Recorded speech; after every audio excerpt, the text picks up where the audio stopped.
Northman, firearms training and service, law self-defense member. Question: can innocence in an incident be regained during the altercation?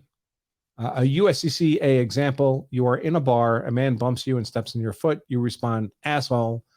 He turns, comes back and shoves you. You push him back and he falls to the floor. He comes up with a knife and comes at you.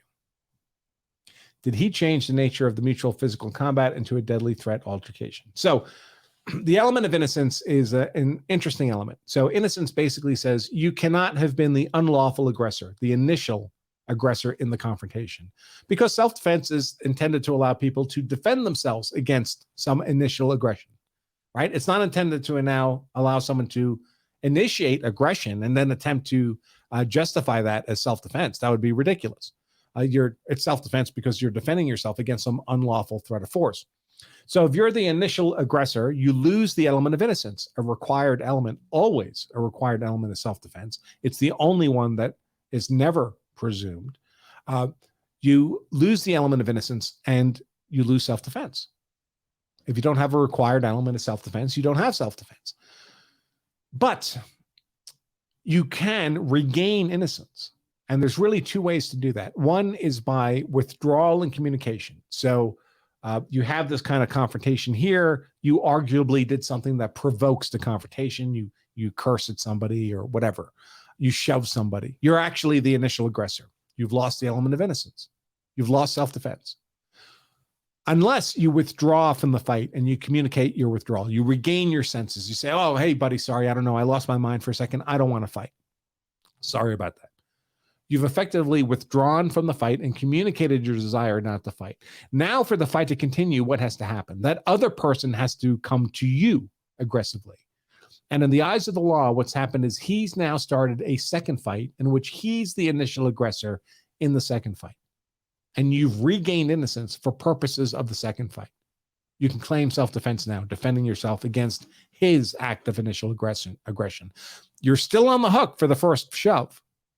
You're still on the hook for your initial force. So that doesn't go away.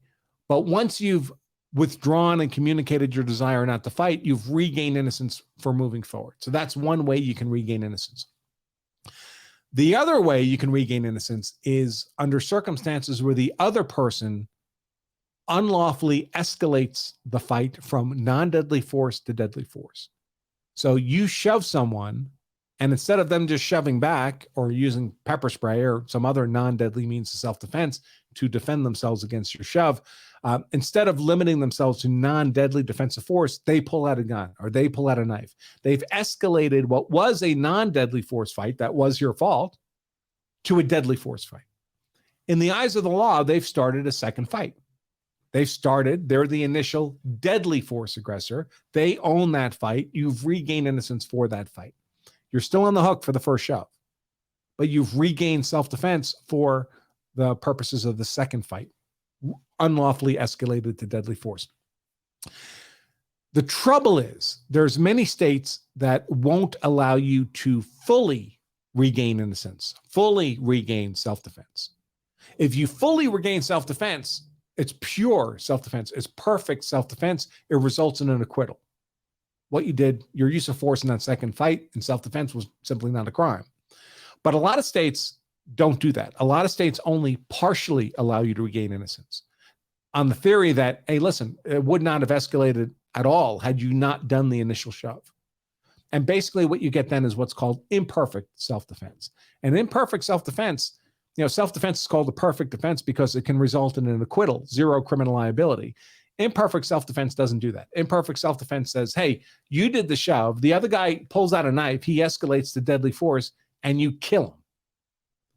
What might have been a murder conviction would get mitigated to a manslaughter conviction under the doctrine of imperfect self-defense, but not an acquittal. So, let's not lose innocence in the first place, would be my advice. Law self-defense member Wendy says, I'm not clear on that scenario about regaining innocence. How would you call someone a name, put you in the aggressor status? The other guy brought the first contact or aggression. It depends on the name. It depends on the nature of the verbal affront. There's certain language that can be argued was intended to provoke the other person to be the initial aggressor. In fact, we call that provocation with intent.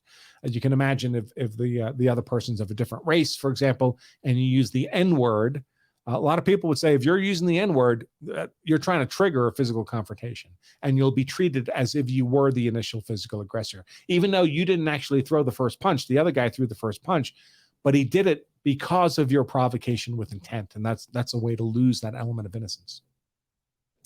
And by the way, in a lot of states, if you do that, you can't regain innocence. You've lost it forever. You own that fight forever. That's not a good place to be in.